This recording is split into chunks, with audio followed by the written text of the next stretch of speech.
নমস্কার বন্ধুরা, নন্দিনী সিম্পল কুকে আপনাদের সবাইকে জানাচ্ছি স্বাগত। আজকে আমি আরেকটি টিফিন রেসিপি শেয়ার করলাম। বাচ্চারা যদি একদমই রুটি সবজি খেতে না চায়, স্কুলে টিফিন যদি দেখেন একদমই খালি আসছে না, তাহলে এই রেসিপিটি তৈরি করে দিন। আশা করছি ওদের ভালো লাগবে। এছাড়াও বড়োদেরকেও এই রেসিপিটি তৈরি করে দিতে পারেন লাঞ্চ বক্সে। তাহলে চলুন বন্ধুরা, রেসিপিটি দেখে নেওয়া যাক। এইদিকে একটা বোল নিয়ে নিলাম। এই বোলে আমি নিয়ে নিচ্ছি 1.5 কাপ ময়দা। এখানে আমি 4 কাপ মেপে ময়দাটা নিয়ে নিলাম। এবারে দিয়ে দিচ্ছি স্বাদ মতো লবণ। এবারে অল্প অল্প জল দিয়ে একটা ব্যাটার রেডি করে নেব।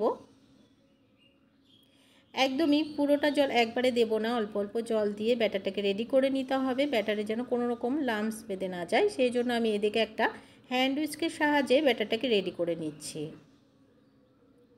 অল্প অল্প করে জল দিয়ে প্রথমে আমি ব্যাটারটাকে রেডি করে নিচ্ছি।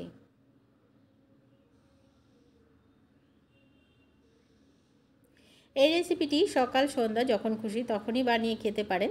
দারুণ টেস্ট হয় খেতে, একবার হলো বানিয়ে দেখার অনুরোধ রইল। অল্প অল্প পরিমাণে জল দিয়ে আমি ঘুরিয়ে ঘুরিয়ে ব্যাটারটাকে রেডি করে নিচ্ছি। ব্যাটারটাতে আর কিছু দেওয়ার প্রয়োজন নেই।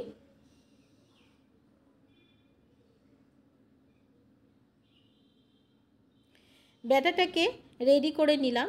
আমি এবারে একটা চামচের সাহায্যে দেখিয়ে দেবো যে ব্যাটারটা ঠিক কতটা পাতলা রাখতে হবে। ব্যাটারটা কিন্তু ঘন হবে না, একটু পাতলাই রাখতে হবে। তো দেখুন বন্ধুরা, ব্যাটারের ঘনত্বটা দেখে বুঝতেই পারছেন ঠিক কতটা পাতলা করেছি আমি। ব্যাটারটা একদমই রেডি হয়ে গেছে। এবারে এদিকে একটা কড়াই বসিয়ে দিলাম। কড়াইতে দিয়ে দিচ্ছি 1 টেবিল স্পুন মতো তেল। তেলটা একটু ছড়িয়ে দেব আর তেলটা একটু গরম হয়ে যাওয়ার জন্য অপেক্ষা করব। তেলটা গরম হয়ে যাওয়ার পরেই ব্যাটারটা দেবেন। ঠান্ডা থাকতে একদমই উষ্ণ উষ্ণ গরম হলে তবে দেবেন না, তাহলে কিন্তু ব্যাটারটা ভালো হবে না, তৈরি করা একদমই ভালো হবে না রেসিপিটা। তেলটাকে আমি খুব ভালো করে চারিদিকে ছড়িয়ে দিলাম। এবারে একটা চামচের সাহায্যে ব্যাটারটা দিয়ে দিচ্ছি।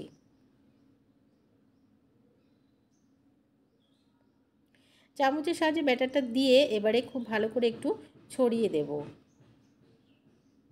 ছড়িয়ে একদমই পাতলা একটা রুটির মতো করে তৈরি করে নেব।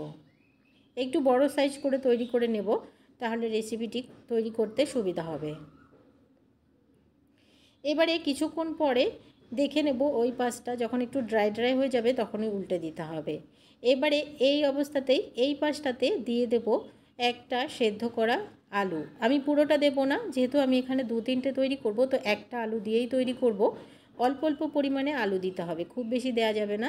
আলুটা খুব বেশি দিলে খেতে ভালো লাগবে না। অল্প পরিমাণে আলুকে আমি একটু গ্রেট করে স্প্যাচুলার সাহায্যে খুব ভালো করে একটু মাখিয়ে দেব।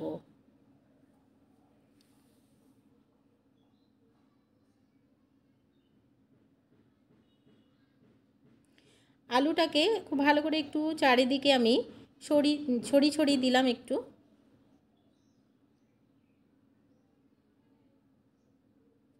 আলুটা ছড়িয়ে নেওয়া হয়ে গেছে। এবারে এখানে দিয়ে দেব গ্রেট করে পনির।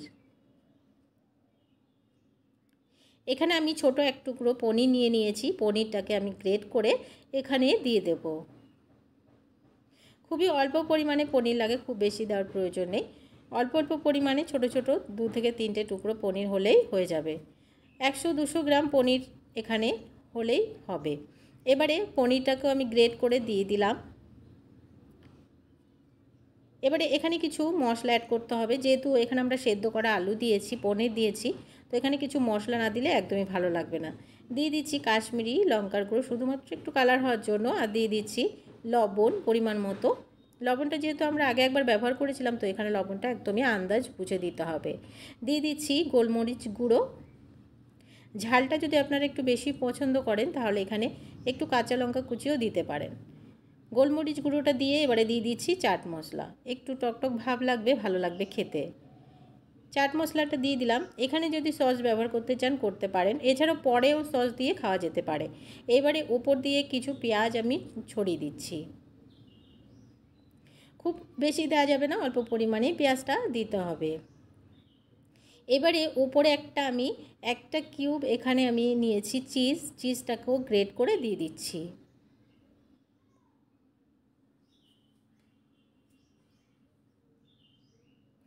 চিজটাকে চারিদিকে একটু গ্রেট করে দিয়ে দিতে হবে, তাহলে খুব ভালোভাবে রেসিপিটি তৈরি হবে।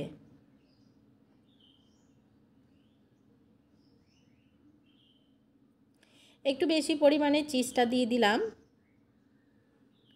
এবারে আমি মুড়ে দেব। একদিকের পাশ থেকে ফোল্ড করে দেব।